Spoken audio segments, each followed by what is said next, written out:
व्यक्ति धर्म निष्ठा से बहुत दूर चला गया।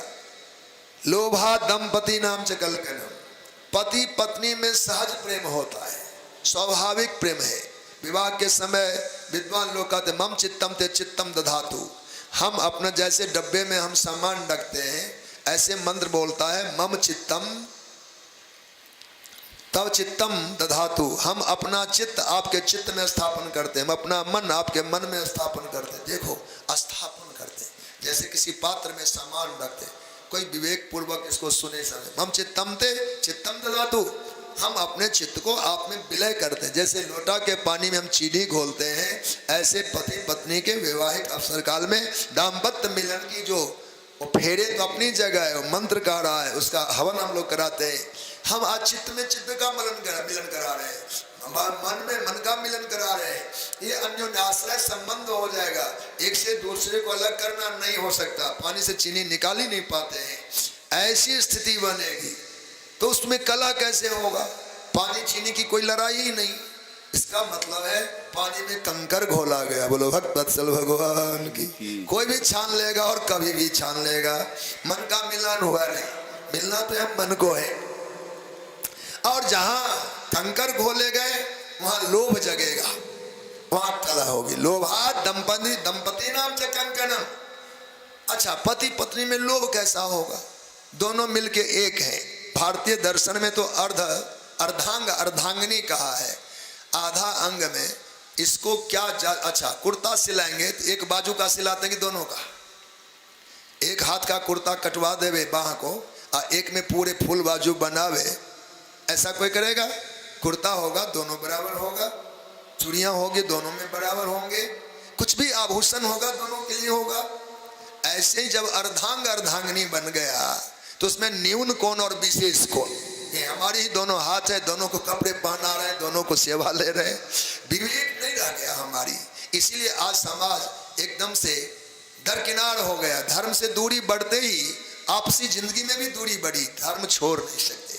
स्वामी विवेकानंद का एक मित्र हुए, उन्होंने एक दिन सवेरे आकर उनसे कहा, यार हमने धर्म के पचड़े छोड़ दिए, ये सनातन धर्म का झमेला, सुबह उठो जल्दी उठो, इतना सदाचार करो, हाथ मलो, ध्यान करो, बहुत सारी बातें हैं, इतने पचड़े में पड़े कौन? हमने धर्म से झमेला छुड़ा लिया। तो विवेकानंद जी गंभीर हुए और सहज कहे कि हाँ अच्छा किया, धर्म से पचड़े छुड़ा लिया, अच्छा किया, अच्छा किया, हाँ अच्छा किया। लेकिन एक बात ध्यान रखो, व्यक्ति निराधार नहीं रह सकता। हम लोग एक पैर पर खड़े होते हैं, अगला पैर आगे उठता है, हवा में दोनों पैर नहीं रह सकता। एक पैर उठाए तो एक पैर जमा रहेगा ही। कब तक? जब तक कि अगला पैर जगह न पकड़ ले। फिर दूसरे पैर उठाते, ये पैर तब तक हवा में रहेगा, हवा में रहेगा तब तक आगे वाला पैर उठेगा नहीं। दोनों नहीं छलांग नहीं लगा सकते, कूद के कितना दूरी तय करोगे? हाँ, एक पैर को टिकाओ, एक को उठाओ, एक को टिकाओ, एक को उठाओ, तो गति होगी जीवन की। दोनों पैर से छलांग लगा के कितना चलेगा? कोई थक जाएगा थोड़े में। जीवन है, एक को स्तंभित रखिए, एक को उठाइए, एक को टिकाइए, एक को उठाइए। ऐसे ही धर्म से जिसने अपनी वास्ता मिटा ली, धर्म से अपने हाथ छुड़ा लिए, जानो तुम निराधार नहीं हो, विनाश से तुम्हारा पल्ला जुड़ गया है। धर्म छोड़ देने वाला जैसे नदी के दो किनारे हैं, एक किनारे अगर टकराहट से धारा ने छोड़ा है, दूसरे से टकराया है। धर्म का त्याग करने वाला विनाश को अपना हाथ पकड़ा दिया है। विनाश से कोई छुड़ा लेगा तो धर्म के हाथ में आएगा। इसलिए धर्म छोड़ने की वस्तु नहीं है, धर्म कभी भूलने की वस्तु नहीं है, उपेक्षा की वस्तु नहीं है, नहीं जरूरत है ऐसा कहने की भी जरूरत नहीं है। धर्म हमेशा चाहिए। मानव जीवन में धर्म की प्राथमिकता है, बल्कि धर्म ही जीवन है। हमारी एक एक इंद्रियां हैं। धर्म न समझने वालों को बड़ी सहजता समझा सकेंगे आपने कि आपको धर्म बड़ी अपेक्षित है। हमारी 10 इंद्रियां हैं। मानव तन में एक एक इंद्रियों की अपेक्षा है हमको। देखो, आँख से भी काम है, कान से भी, नाक से, जिह्वा से, शरीर, हाथ से, पैर से, सब काम आता है। जरूरत पर में जिसकी जरूरत है उससे काम ले लेते हैं।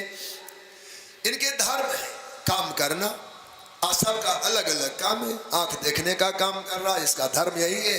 कान सुनने का धर्म अपना रखा, जिह्वा स्वाद लेने का, संवाद करने का, हाथ कुछ मोटा उठाने का, पैर दूरी तय कराने का, सबने जवाबदेही ली है। अपने अपने काम में सब लगा हुआ है। कोई बैराग नहीं है। हाथ को काम करने से बैराग नहीं, पैर को चलने से बैराग नहीं, कान को सुनने से बैराग नहीं। किसी का कान कहेगा कि हम नहीं सुनेंगे, जब तक बैठेंगे सुनना पड़ेगा, ये सुनेगा ही, धर्म छोड़ नहीं सकता। हमारी आंखें दूर तक देख रही है, देखेंगी ही, ये अपने धर्म का त्याग नहीं करते। मानो हमारी आंख केवल एक इंद्रिय, 9 को छोड़ 10 इंद्रियों में एक। आज के भैया हम अनाउंस करते हैं कि आज से मैं धर्म छोड़ दूंगा, हम धर्म छोड़ने जा रहे, और सचमुच छोड़ दे तो हमारी दशा क्या होगी। केवल एक इंद्रिय जो हमारी आंख, आज धर्म छोड़ने का निर्णय ले लिया है। केवल आंख ने धर्म छोड़ दिया है। क्या इस मंडप से बाहर निकलने की हमारी योग्यता रह जाएगी कि सहारे पर चल रहे आएंगे। अब जानो एक इंद्रिय ने धर्म का त्याग किया तो ऐसी स्थिति हमारी होगी। अभी कान हमारे धर्म का त्याग कर दे, सभा में बैठ के क्या कथा सुनेंगे। बैठे भले रह जाओ, एक भी शब्द कान में पहुंचेगा नहीं। उसने धर्म छोड़ दिया। आप सुखी नहीं हुए। आना पहाड़ जैसा हो, क्यों आए, कुछ काम नहीं, कोई लाभ, चलो घर पहुंचते हैं। यहाँ तो लाभ नहीं मिलता, आवाज कान तक नहीं पहुंचती है। एक एक इंद्रियों के धर्म त्याग आपको स्वीकार यदि नहीं है तो पूरे जीवन में धर्म त्याग आपने कैसे स्वीकार कर लिया। इसलिए कभी भी जीवन में धर्म का त्याग संभव है ही नहीं।